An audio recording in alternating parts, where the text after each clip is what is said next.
All right, let's talk about the good and the bad of draining the swamp. And if it seems like it's 2 steps forward, 1 step back, well, just know that that's kind of how it's designed.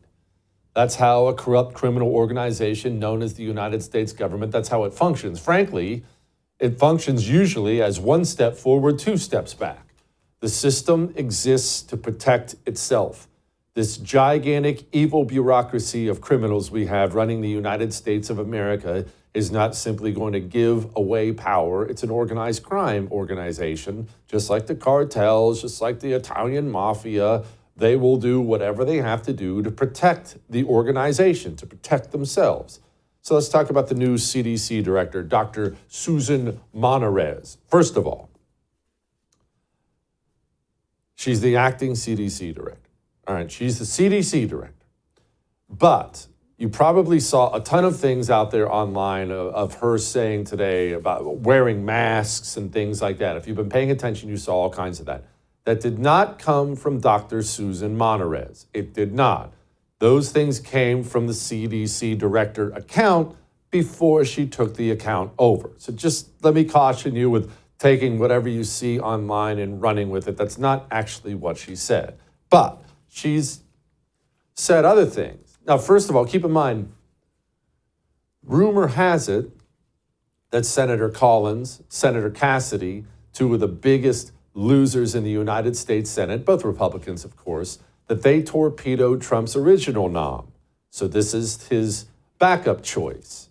His backup choice does have some troubling things on camera. Know that during the COVID experience, there were challenges and limitations about having clinical trials accessible to the entire patient population. And there was, challenges that were overcome over time, but we don't want to be put in that place again. So that's where we started from. But as we were thinking about it from the ARPA-H perspective, is what can we do to ensure that at steady state, not just in response to a pandemic, but at steady state, that we have an open and inclusive and a fully benefiting clinical trial network, so that we can ensure that it's equitable, that it's accessible, that it isn't just skewed towards a demographic or a geographic or a patient population, but we actually have an inclusive clinical trial network. You know what you just heard. It's equitable. It's inclusive. You know what you just heard. That's all commie language. Those are all commie buzzwords. And now that woman is taking over an organization that went from maximum credibility pre-COVID to now, when you mention CDC to people, you get a sneer because it turned into an evil, tyrannical, communist organization that destroyed your freedom and wrecked this country. The swamp's not draining with somebody like this. You know what you heard. All right, that's the bad. Let's talk about the good, shall we? FEMA, another one of these evil criminal organizations that shouldn't exist anymore. Kristi Noem sounds like she might make that happen. I want to thank the Secretary of Defense and the Navy for all of their help and partnership too. We do operations together because their obvious Navy warships are in certain regions, but our cutters are faster and can work together in a partnership that's securing America. So, and we're going to eliminate FEMA. So we've got a lot to do, but it's all good, and we're working hard, and we're going to make sure that we're continuing to do exactly what you promised. Okay, sounds good. Alejandro Mayorkas was the former head of DHS.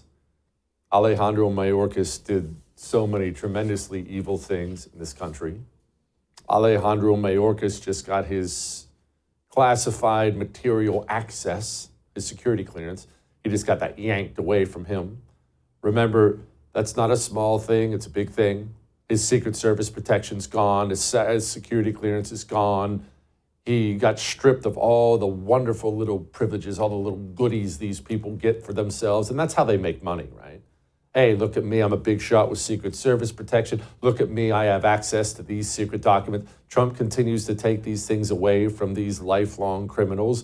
Is it enough? Of course not. Alejandro Mayorkas presided over the invasion of the United States of America by roughly 20 million foreigners, many of whom complete savages who've raped and murdered Americans, and Alejandro Mayorkas facilitated it. So taking away his Secret Service protection or his security clearance is not near enough, of course, but it is at least some sort of a start. I mean, the guy not only committed these crimes, he's going around the schools bragging about what he did. I am very proud of what we did do. I would have liked to have wrestled with the question of communication and narration some more. Yeah. It's just communication, of course. The communist loves to do that whenever he's caught doing something inhumanly evil, which he's always doing something inhumanly evil. Whenever the American people chafe against his evil plans, he will always talk about, well, you just don't understand what I'm doing. Maybe I could have communicated it better. No. You communicated it just fine. You're a lifelong open borders loser, and you did what you did because you're an evil demon. All right? I would thank you for coming to my YouTube channel, but I know how brilliant it is, and I know you love it here. So subscribe and watch. We're going to start really ramping things up and putting some funny stuff, some interesting stuff out there, some collaborations. Either way, my YouTube channel is officially the place to be. So stick around.